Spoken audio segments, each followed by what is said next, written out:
folks, j'espère que vous portez bien et bienvenue dans mon monologue. Ce soir, avant d'aller me coucher, je me suis posé une question.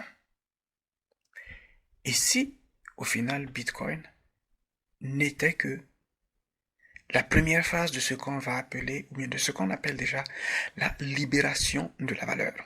Je reviens sur l'une des nombreuses définitions de ce qu'est ou représente Bitcoin.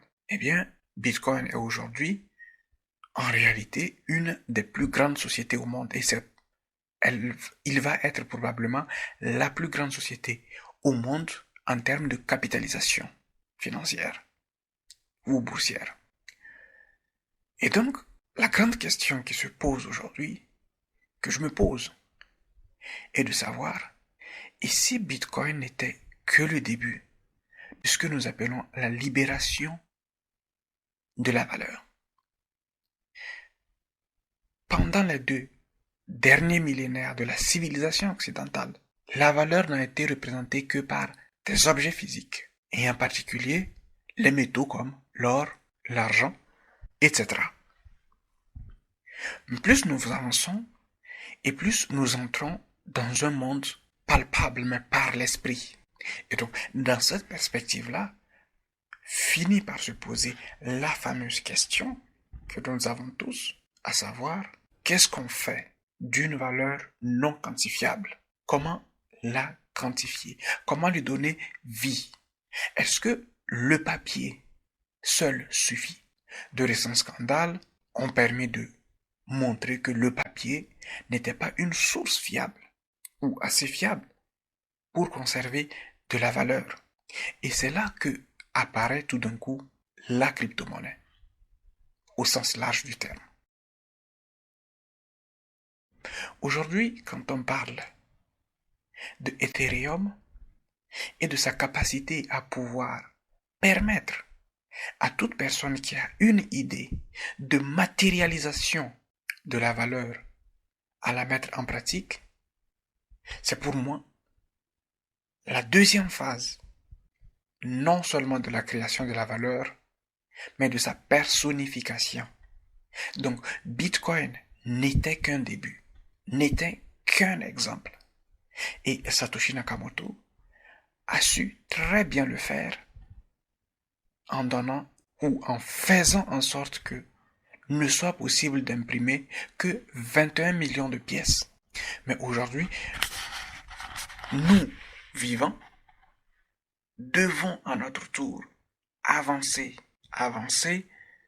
dans cette personnification de la valeur.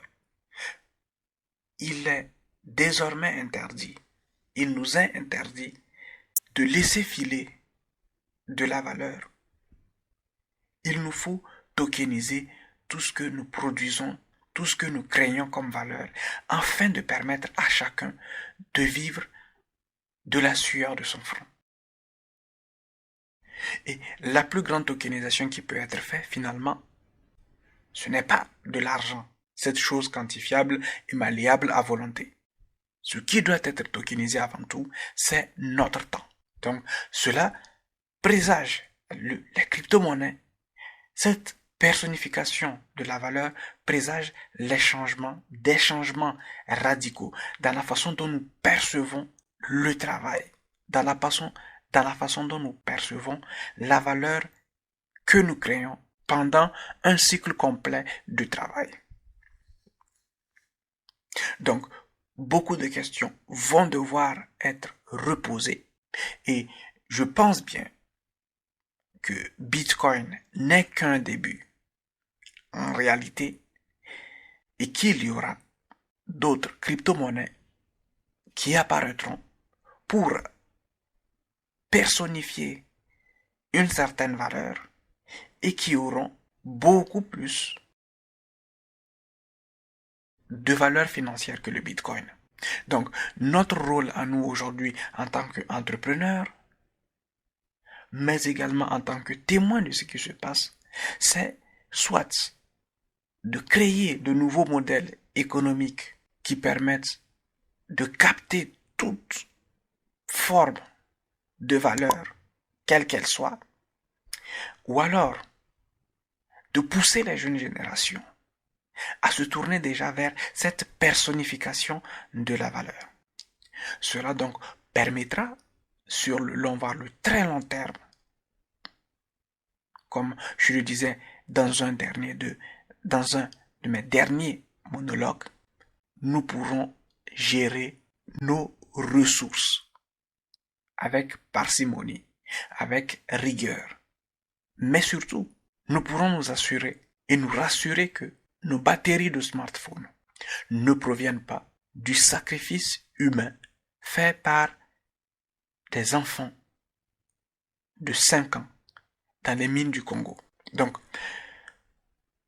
l'avenir de la blockchain est immense parce que la blockchain sera et est probablement l'outil que nous attendions pour vivre une réelle transition numérique. Donc aujourd'hui nous avons probablement quelques centaines ou voire maximum 1 millier de blockchains. Je pense que dans l'avenir nous allons avoir beaucoup plus de blockchains répondant chacune à un certain nombre de besoins. Et vu qu'aujourd'hui la valeur est en train de se libérer en sortant des banques, eh bien, il y a de fortes raisons de penser que les formes de conservation de ces valeurs vont également évoluer dans le temps. Et la blockchain est par excellence la forme la plus adéquate pour le moment qui nous permette de conserver la valeur. Donc, en conclusion, le Bitcoin n'est qu'une étape pour les investisseurs, mais également les privés et les institutions. Il est important aujourd'hui d'être à l'écoute des nouvelles formes de conservation, de création et de conservation de valeur. Le Bitcoin, c'est bien, il faut en acheter, mais il faut viser beaucoup plus loin en accompagnant de nouvelles formes de conservation, de création et de génération de valeur. Je vous remercie de m'avoir écouté jusqu'au bout. Je vous invite à laisser vos questions en commentaire ou à me les envoyer sur christian@dipfab.com. Vous trouverez un certain nombre de mes formations en description. Et moi, je vous dis à très vite pour un nouveau monologue.